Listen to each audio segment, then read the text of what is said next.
Hello Udemy, I'm Shazad Ahmed from checkz.com and welcome in lecture number 20. Today we are going to overview what's happening, what we did and now what we are going to learn.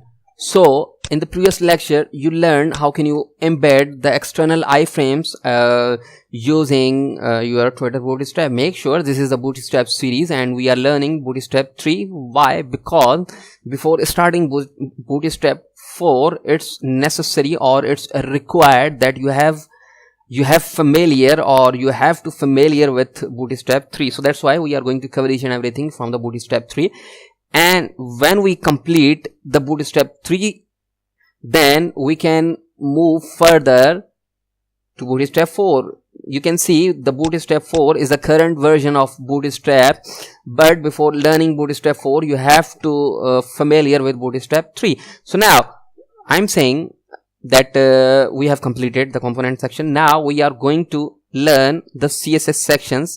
We are going to learn each and everything from the CSS sections. So what are the components or what are the topics in the CSS sections? You can see you have the topic.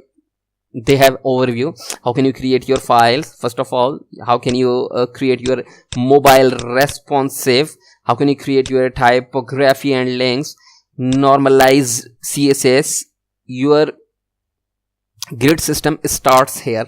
Okay, so now you have a controller, you have a float controller. They have two controllers. Make sure they have a grid systems. Make sure we are going to cover each and everything from the grid system, and we are going to learn the basic rules they have defined inside the grid system. So now they are saying rows must be placed within a container. Okay, you have to place your rows inside your container. That's why I did it. Okay, you can see we have a row inside our container div. So they are saying the row must be placed within a container.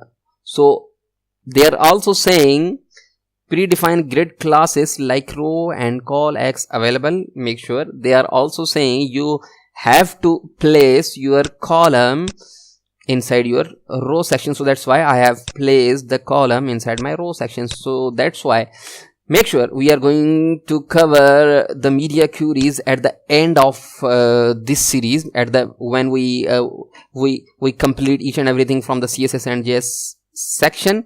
Then we can start to learn the media queries. How can you add the media queries? How can you use the media queries as well?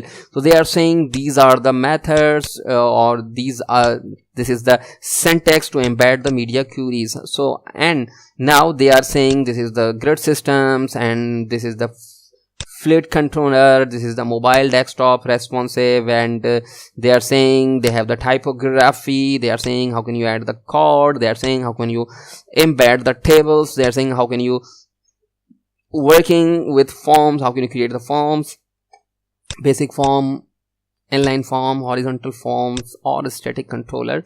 They are saying that if you are working on the button sections, how can you create your buttons.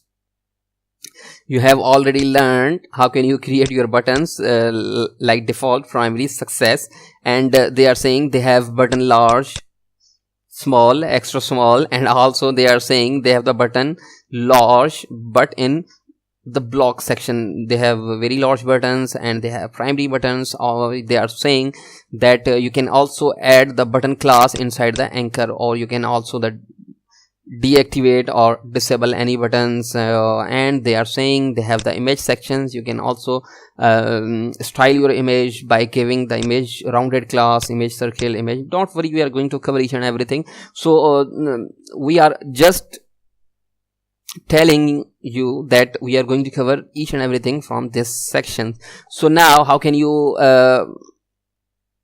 add your helper classes? So what are helper classes? First of all, text muted, text primary, text success, text info. So you don't need to first of all, if you need the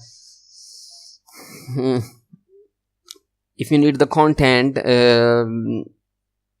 like this, so just you need to add the danger class. Okay, so now they are saying this is the close icon. So using the button you have to specify the close item like this. This is a close. So this is your cart. You can see if you want to add this, you can just add this span.